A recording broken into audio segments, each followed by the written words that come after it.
पहा नवीन एपिसोड्स एकदम add free.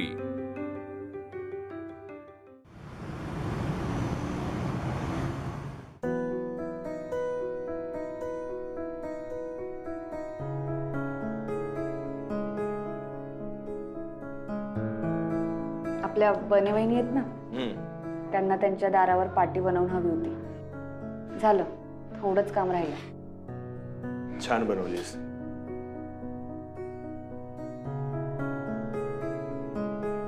काय झालं? काही काम होतं? काही नाही, मला जरा बोलायचं होतं तुझ्याशी। माझ्याशी? हो।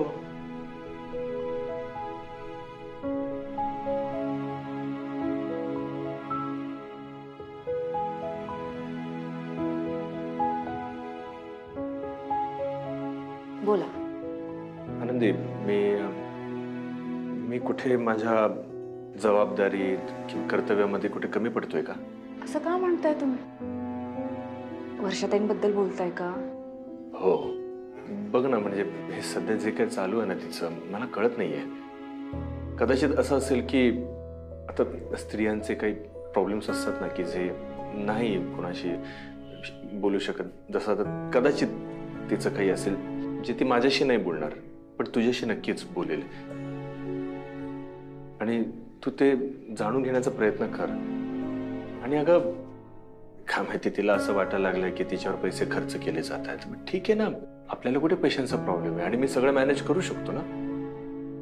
तिला पैशांसाठी काही काम वगैरे करावं लागणार नाही, ह्याकडे बघ जरा तू। आनंदी, मला राघवशी बोलायचंय। हा, मग बोला। बोललो मी आनंदी। तुम्ही नाही, रमाते, त्यांना बोलायचंय तुमच्याशी। अच्छा, रमा आली आहे का? हा रमा, काय बोलायचंय? मला असं वाटतं की वर्षांनी नोकरी करावी। रमाते, त्यांनी नोकरी करावी की नाही करावी हा प्रश्नच नाहीये। त्यांनी त्यांचं आवडीचं काम करायला हवं, पण आता ते जे काही करताय ते फक्त पैशांसाठी करतायत। काय रमा काय म्हणते? त्या म्हणतायत की वर्षाताईंनी नोकरी करायला हवी। नाही, का म्हणजे रमा, तिने नोकरी करण्याची काय गरज आहे? मी आहे ना, मी करतो ना सगळं मॅनेज। मग हा, नोकरी करायची फक्त गरज नाहीये, तर स्वतःच्या पायावर उभं राहण्याची गरज आहे। घरातनं बाहेर पडण्याची, स्वतःचं मन गुंतवण्याची गरज आहे।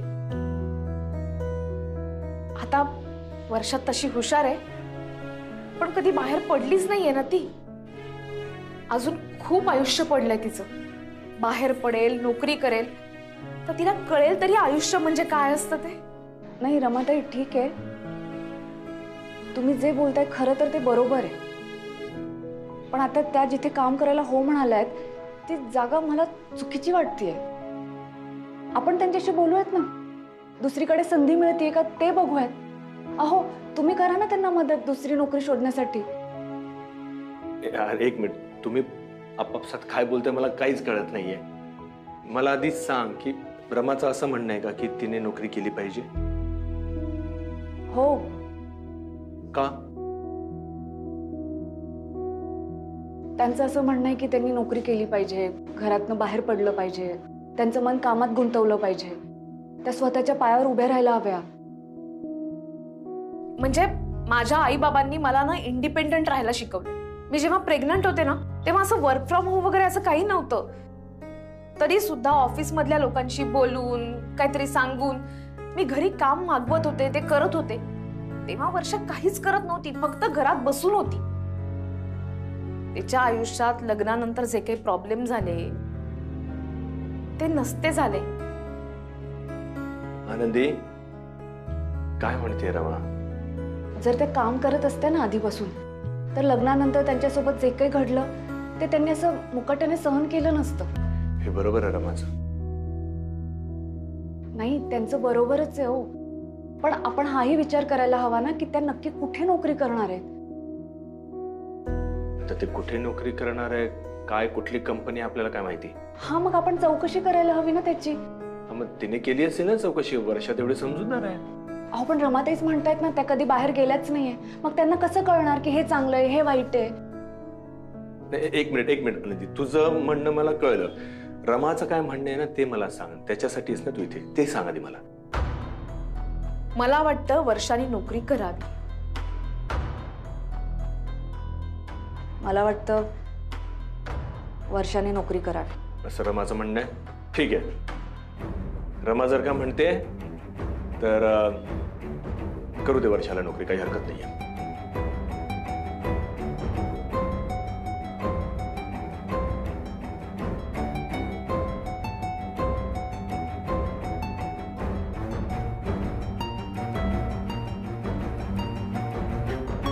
वर्षा, बाई ग मी चुकले तुझ्या बाबतीत.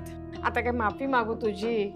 किती वेळा पाय धरायचे बाकी राहिले, पाय धरू का तुझे? आई आता काय आहे तुझं नवीन? नवीन काही नाही, तेच आहे. किती दिवस झाले बोलत नाही माझ्याशी. एवढी परकी झाली आई. भावाला सांगितलंस नोकरी शोधली म्हणून, आईला नाही सांगता आलं का? कोणीच नाही का आई तुझी? आणि मला सांग, आतापर्यंत नाही केलंस, आताच का करायची तुला नोकरी? आई तू दिवसभर असतेस ना माझ्या बरोबर ह्या घरात, तुला दिसत नाहीये का माझं काय होतंय ते? अगं आई, साधं नेलपेंट घ्यायचं ना तरी 4 वेळा माझ्या डोक्यात विचार येतो की दादाचे पैसे जाणार आहेत, नेलपेंट घ्यावं का नाही घ्यावं. नंतर मनात विचार येतो की नेलपेंट लावून मी जाणार आहे कुठे? मी तर घरातच पडून असते ना दिवसभर. अगं आई, तसं बघितलं ना तर 50 रुपयाचीच गोष्ट आहे, पण त्याचंही टेन्शन येतं मला आणि त्यामुळे जगण्याचा उत्साह हरवत चाललाय माझा.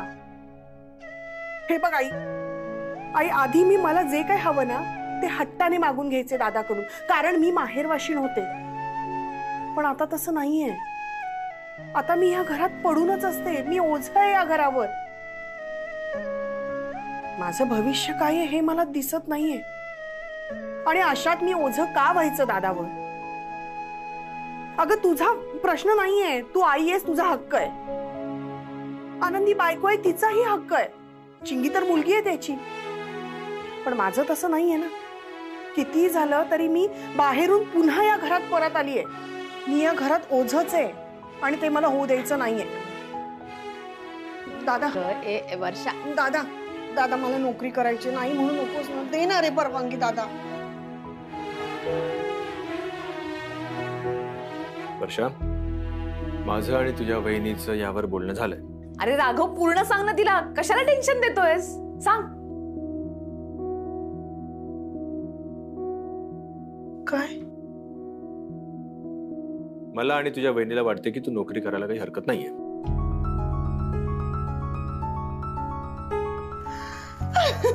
खरंच? थँक्यू दादा, थँक्यू व्हेरी मच, थँक्यू. मला माहितीये तू मला कधीच कुठल्या गोष्टीला नाही म्हणत नाहीस आणि याही गोष्टीला नाही म्हणणार नाहीस. येस, मी नोकरी करणार. थँक्यू आनंदी, थँक्यू.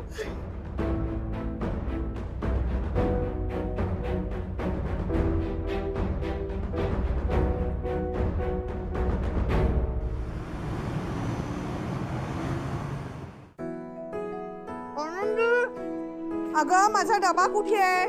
ताई तिथे समोर ठेवलाय टेबलावर. आता 1 मिनिट. हा, अरे देवा.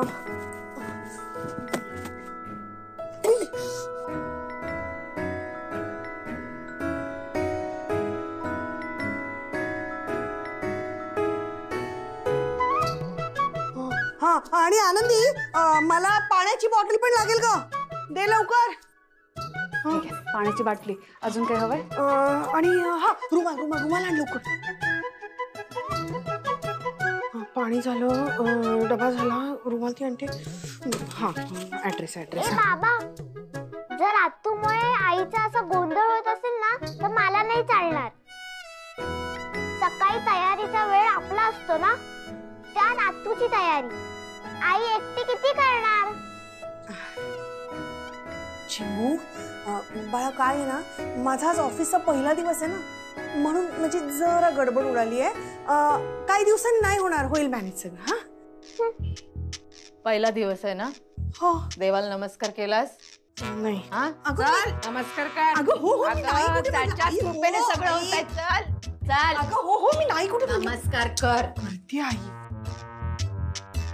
देवा, या नोकरीत मला चांगलं यश मिळू दे. बाप्पा, वर्षाताईंचं सगळं नीट होऊ दे. चिंगी, ए बाळा, चल लवकर, मला पण उशीर होतोय. हो बाबा आले. तुला शाळेत सोडून नंतर मला घरी येऊन ऑफिसला हो जायचं. बाबा. बरं, आईला टाटा केला? नाही. टाटा आई. टाटा बाळा. बटाटा. आणि रमा आईला? हा. टाटा रमाई. चल लवकर ये. आई, झालं सगळं तुझं? केला अगं माझं सोनं. निघू मी? हो हा, निघ थांबा. आता निघ. अगं बाई, अरे नमस्कार. असं ते. हा. अगं बाई, रुमाल राहिला होता. अजून काय राहिलं बघते हा जरा. तेव्हा अजून राहिलंच आहे का? तिची आवरावरून बघून ना माझं अंग दुखायला लागलं. मी जरा पडते. जाऊ दे. घेतलं ना सगळं? हो, पण आनंदी, मला ना जरा तुझ्याशी बोलायचंय. आपल्यात काल तसं थोडंसं भांडणच झालं आणि मी तुला काही कमी जास्त बोलले असेल तर त्याबद्दल सॉरी. वर्षाताई, असं का म्हणताय तुम्ही? काही होत नाही. हे बघ, मला माहिती आहे की मी ही नोकरी करणं तुला मान्य नाहीये, पण तू बघशील या नोकरीचं ना मी सोनं करून दाखवी. वर्षाताई, मी जे काही बोलले तुमच्या काळजीपोटी बोलले. खरंच तुमची प्रगती होणार असेल तर मलाही आवडेलच ना. थँक्यू. बरं, चल मी निघते आता. हा, बाय. सावकाश जा. होय होय.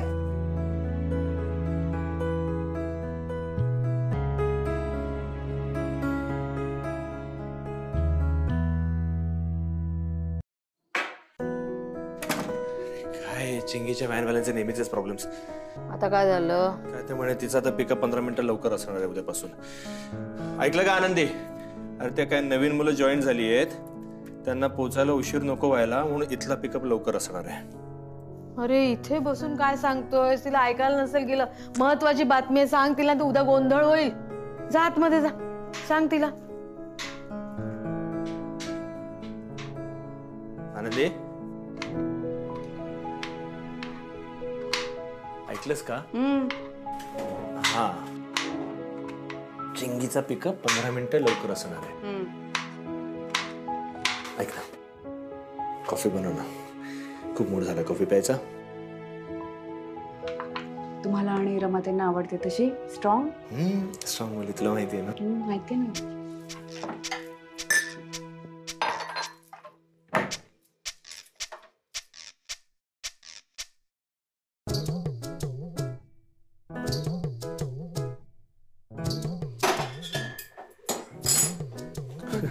तयारच होती.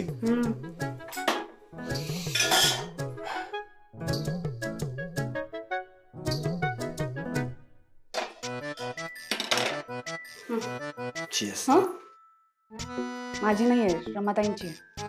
मला कुठे आवडते तुमच्यासारखी स्ट्रॉंग कॉफी. आणि आजकाल बनवता ना तुम्ही रमाताईंसाठी कॉफी.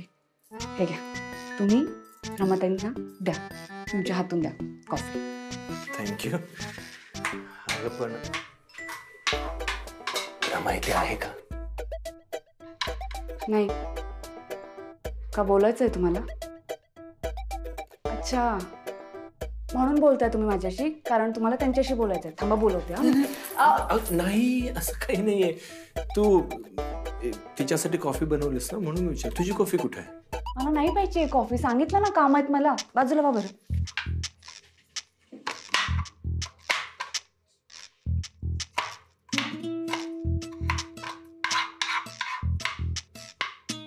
असं का बघताय तुम्ही माझ्याकडे? किती चिडली असते बघतोय. अहो, मी कुठे चिडले? दिसतेय का मी चिडल्यासारखी?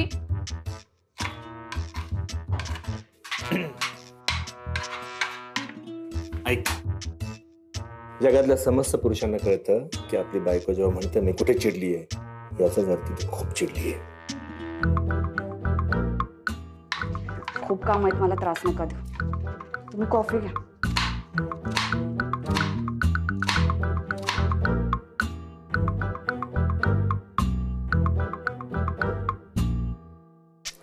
शुद्ध पौर्णिमा, होळी. होळी? राघवा अरे बाबा उद्या होळी आहे. काय होळीची तयारी नको करायला? करा ना. देवा सोसायटीतली पोरं आली होती वर्गणी मागायला. आनंदीने दिली पण घरच्या होळीचं काय तयारी पाहिजेच करायला. पुरणाची पोळी करायची रे बाळा. ए आनंदी आनंदी ग ए तुला कटाची आमटी येते का ग बाळा? हो आई येते मला. बरं झालं. कटाची आमटी मला फार आवडते. मला जरा जास्तच बनव. कसं आहे ना कटाची आमटी आणि होळी म्हणजे काय पुरणाची पोळी. पुरणाची पोळी गोड असते आणि कटाची आमटी तिखट असते. मला फार आवडते.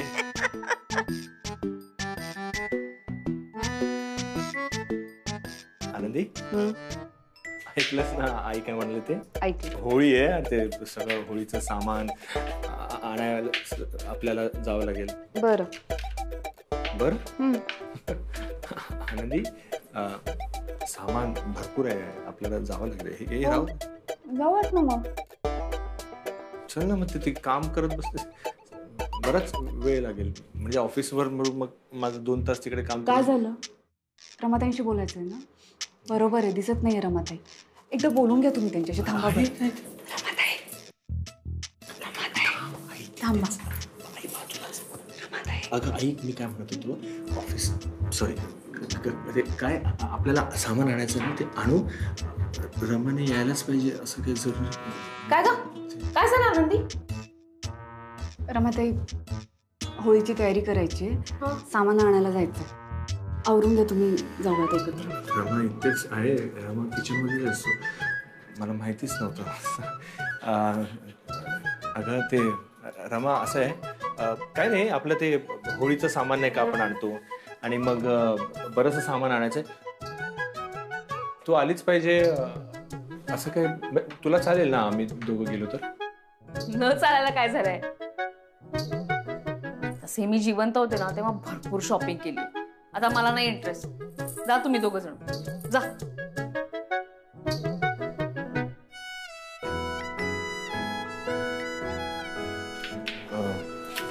रमा काय म्हणते? गेल्या त्या. नाही यायचंय त्यांना. बरं अगं मी तुला तेच सांगण्याचा प्रयत्न करतो की जे काही सामान आणायचं आहे ते आपण आणूया ना. आणि तसे किती दिवस झाले आपल्याला एकत्र वेळच घालवायला मिळाला नाही, बोलायला मिळालं नाही हे ना. तू आता वेळ मिळेल आपल्याला तेव्हा तू आवरून घे. मी पण तयार होतो. कॉफी छान झाली आहे पण.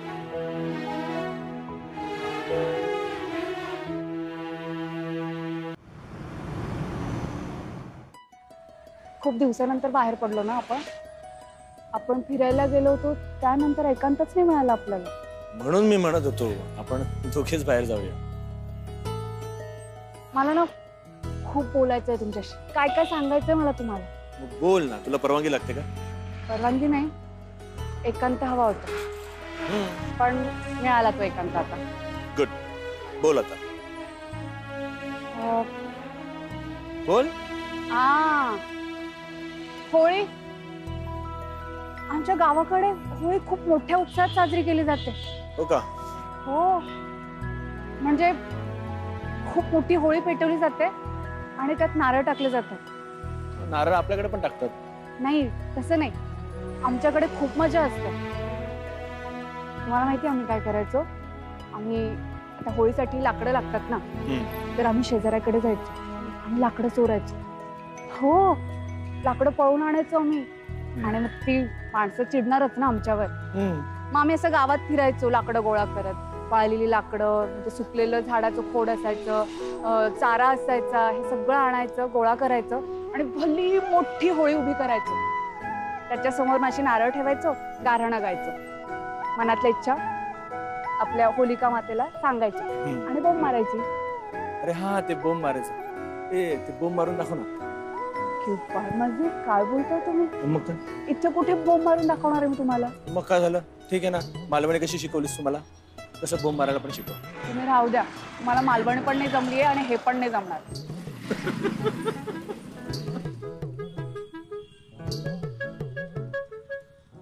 काय झालं? काय नाही. असं खूप दिवसानंतर मनमोकळेपणाने हसताना बघितलं तुम्ही माझ्यासोबत. आलं ते माझ्या लक्षात. नाही म्हणजे हा असा वेळ मिळणार असेल ना मला, मग माझी काहीच तक्रार नाही. म्हणजे तक्रार होती तर म्हणून सकाळी रुसून बसली होतीस ना? चला आता, आई वाट बघत असते. चला. चला.